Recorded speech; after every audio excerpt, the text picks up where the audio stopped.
पाकिस्तान में आज मुख्तलिफ शहरों में गंदम की कीमतें आड़ती और व्यापारी हजरात यानी गंदम की जो परचून रेट पर खरीदारी कर रहे हैं वो 2400 से लेकर 2600 के दरमियान। क्या पास्को और खैबर पख्तूनख्वा की खरीदारी बंद होने से गंदम की मार्केट फिर से डाउन हो सकती है? अस्सलाम वालेकुम दोस्तों, आप देख रहे हैं हमारा यूट्यूब चैनल 4K पॉइंट। उम्मीद करता हूँ भाई सब खैरियत से होंगे। जो दोस्त चैनल पर नए वो चैनल को लाजमी सब्सक्राइब कर लें, वीडियो अच्छी लगे तो लाइक कर दें। आज अगर फोटोबास गला मंडी की बात करें तो मिल्क क्वालिटी गंदम 2575 से 2500 रुपए तक फी मन, जबकि चक्की क्वालिटी 2670 से 2600 रुपए तक फी मन। यानी आज मार्केट गंदम की कमजोर देखी जा रही है।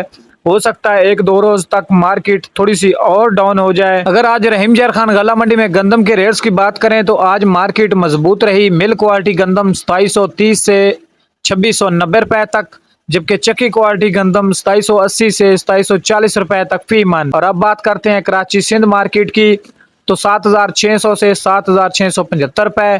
और कराची पंजाब मार्केट की बात करें तो 7250 से 7350। हैदराबाद मार्केट की बात करें तो 7450 से 7500 रुपए तक मार्केट बनी हुई है, जबकि सिंध में इस टाइम 3000 के लगभग मार्केट है फी मन।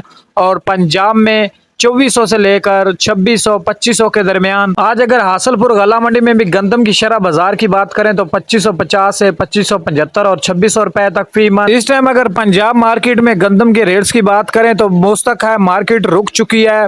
रेट नीचे की तरफ आज देखे गए हैं मुख्तलिफ गला मंडियों में 100 से 150 रुपए कमी के साथ रेट पंजाब में, जबकि सिंध मार्केट इस टाइम मजबूत देखी जा रही है। जबकि अगर बात करें लोकल मार्केट की तो आज भी खरीदारी जो कि परचून रेट पर की जा रही है वो 2400 से 2700 के दरमियान।